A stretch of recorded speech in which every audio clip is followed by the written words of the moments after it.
perpustakaan itu, langsung begitu banyaknya buku bang, tertuju langsung mataku kepada sebuah buku yang covernya warna putih, tulisannya warna hitam, yang judulnya Mengenal Sang Junjungan Nabi Muhammad Sallallahu Alaihi Wasallam. Segini tebalnya bang.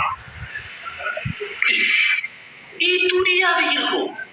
Pergilah aku ke situ. Pas aku ambil bukunya, aku pegang gitu kan. Senang kali aku dapat buku ini. Tapi aku baca tulisan. Ada tulisan di perpustakaan itu. Tidak boleh dibawa pulang. Habis aku pikir. Gimana buku setebal ini boleh, nggak boleh dibawa? Apa harus dibaca di sini? Nggak akan habis. Nggak akan habis. Tersita lah waktuku nanti habis ada minyakku. Dulu aku nggak punya uang bang. Hitung-hitungan aku dulu. Habis nanti minyakku bang. Hanya membaca datangin ke tempat ini pikirku. Hingga akhirnya, oh aku punya senjata. Ini kali pertama aku manfaatkan kemualafanku.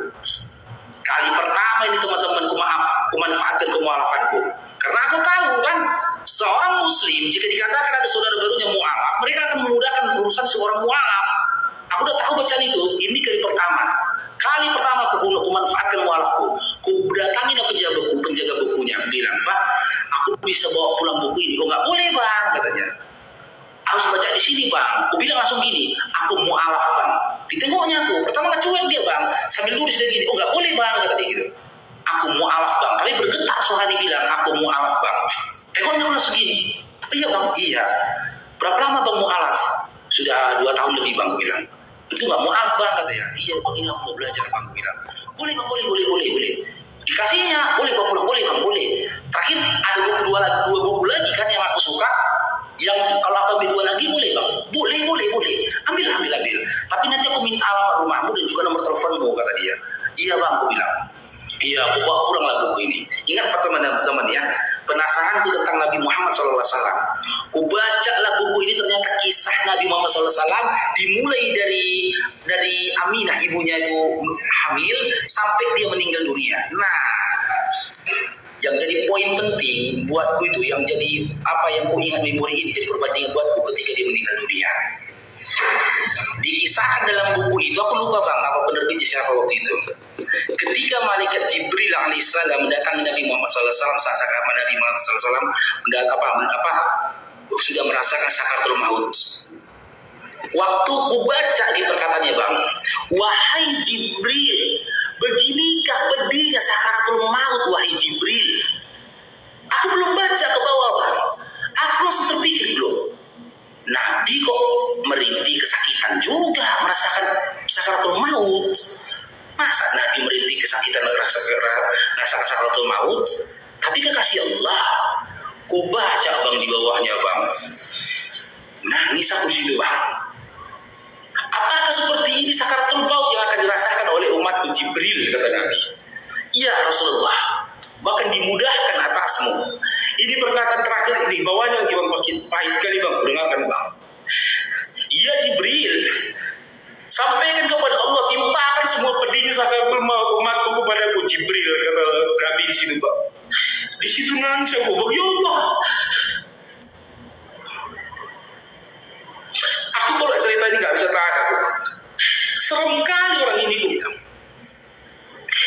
Orang ini aku bilang, gara-gara aku baca buku itu, aku bilang bukan Nabi bilang, ini serem kali orang ini, aku bilang.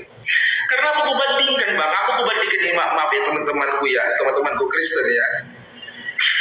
Yesus yang dulu ku sembah bang, ketika dia mau mati di kayu salib bang, dia bilang, Eli lama sabachthani, Tuhanku, kenapa kau tinggalkan aku? Dia merintih kesakitan atas dirinya sendiri bang. Tuhan dia loh bang. Kesakitan dia saja ditangisinya bang. Gak ada diingatnya pedihnya sakit sakaratul maut orang yang disalib di sebelah kanannya. Gak ada diingatnya pedihnya sakaratul maut orang yang di sebelah kirinya. Jika pada saat itu dia Tuhan di sebelah kanan dan sebelah kirinya itu adalah umatnya, itu adalah hambanya bang. Gak dipikirkan sakaratul maut dari sisi kiri dan sisi kanannya bang. Tuhan dia loh bang.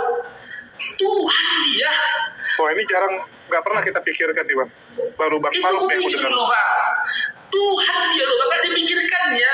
Hanya sakitnya aja dipikirkan. Gak berhenti dia, Eli lama sabachthani, Tuhanku, kenapa kau tinggalkan aku? Ini Nabi Muhammad SAW. Berapa miliar manusia di atas bumi ini, ya Allah. Ya Allah, berapa miliar manusia di atas bumi ini. Harus kita tanggung Nabi Muhammad SAW. Ini kematian kami semua. Pedih sakaratul maut kami semua. Ini manusia apa ini, ya Allah?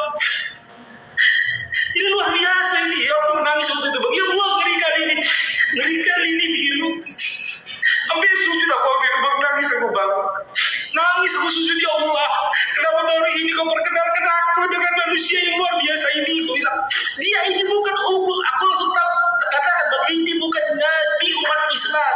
Dia ini nabi seluruh manusia ini, ya Allah. Bayangkan bang, sakitnya sakaratul maut satu orang aja bagaimana pedihnya bang. Riwayat menceritakan bagaikan kambing dikuliti bang. Ini Nabi Muhammad SAW menanggung semua sakaratul maut umatnya. Gak ada apa-apanya kok Yesus gitu perlu bang. Waktu membaca itu aku bilang, berteriak ngomong sendiri kayak orang gila bang. Gak ada apa-apanya kok Yesus dengan Nabiku Yesus. Gak ada apa-apanya kok Yesus dengan Nabiku ini ya Yesus. Nabiku dipejamkan, Nabiku disekerja. Dia mau menanggung sakaratul maut, ku tidur di sebelahku, istriku dengan anak-anakku bang. Ku ingat kematian istriku, ingat kematian anakku. 1400 tahun lamanya aku baru ada. Tapi 1400 tahun yang lalu Nabi Muhammad SAW sudah mengingatkan pedihnya sakaratul mautku bang. Sudah ditanggung dia pedihnya sakaratul mautku 1400 tahun yang lalu. Dan aku merasa bersyukur ketika aku berusia 28-29 tahun namanya. Kan luar biasa itu bang. Luar biasa bodohnya aku ini pikir waktu itu bang. Hingga akhirnya di situ aku terjawab semua dari buku itu. Terjawab semua kenapa memang Nabi Muhammad SAW itu kita harus bersalawat kepada Nabi. Karena begitu mulianya Nabi Muhammad SAW.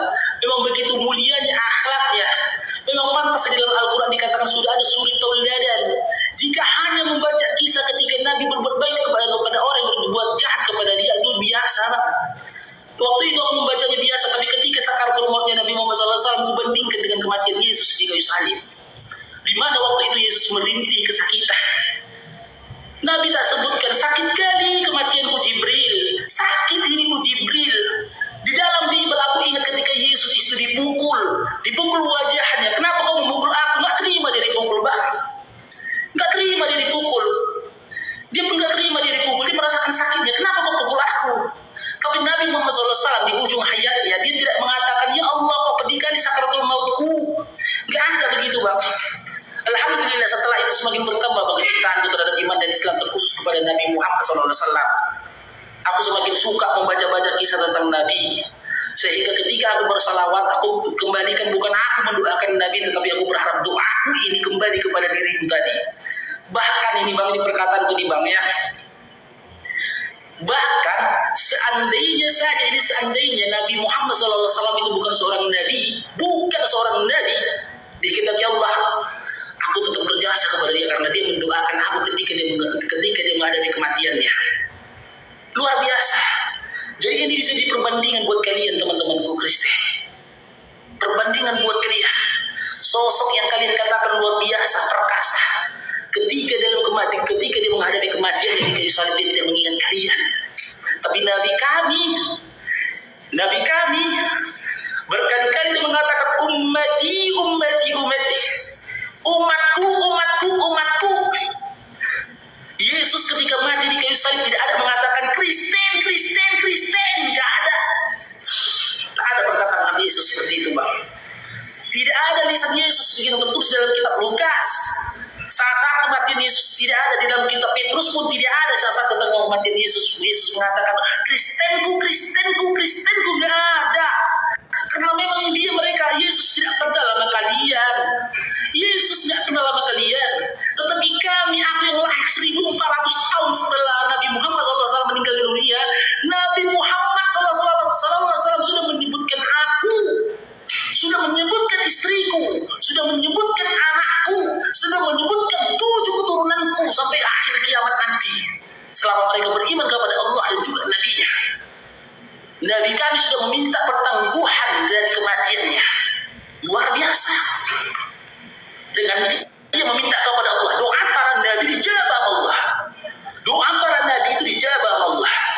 Di situ aku memiliki pemahaman. Itulah mungkin alasannya.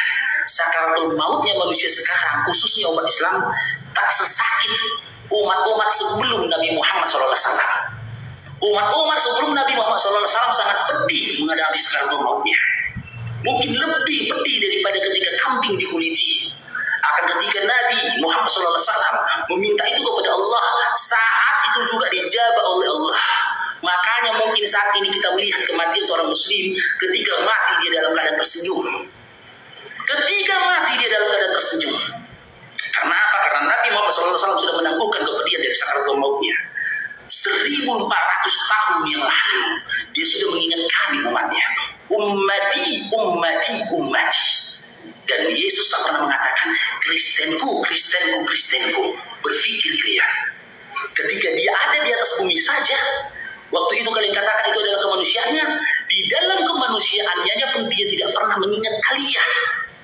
Tak pernah dia mengingat kalian dalam kemanusiaannya. Tak pernah. Nabi kami Nabi Muhammad SAW dengan segala kekurangannya, dengan segala kelemahannya, dengan segala udurnya, bahkan ketika kematian datang kepada dia sudah mengingat kami umatnya, Bang. Dengan 3 kali perkataannya ummati, ummati, ummati. Bagaimana aku bisa ragu dengan janjinya nanti di akhirat? Bagaimana aku bisa ragu dengan syafaat nanti di akhirat? Karena ketika di dunia dia sudah tunjukkan cintanya kepada kami umatnya. Bahkan ketika sakaratul maut datang kepada dia, tak akan mungkinlah lagi aku jadi ragu, Bang, dengan janji syafaat yang diberikan kepadaku nanti di akhirat. Sudah pasti, karena sudah ada bukti. Karena ketika dia mati yang ingatnya kami. Sementara kalian berpikir, teman-teman. Ya, ini jadi bahan renungan luar biasa nih, Bang. Ya, kita dulu cuma mikir ya Yesus merasakan disalib, sebelahnya juga disalib, ya sama-sama disalib gitu. Tapi kita nggak pernah berpikir apakah Yesus, ya sosok yang mereka anggap sebagai Yesus itu berpikir bagaimana penderitaan orang di sebelahnya atau penderitaan orang-orang yang disalibkan. Oke, mungkin kita lanjut aja, Bang.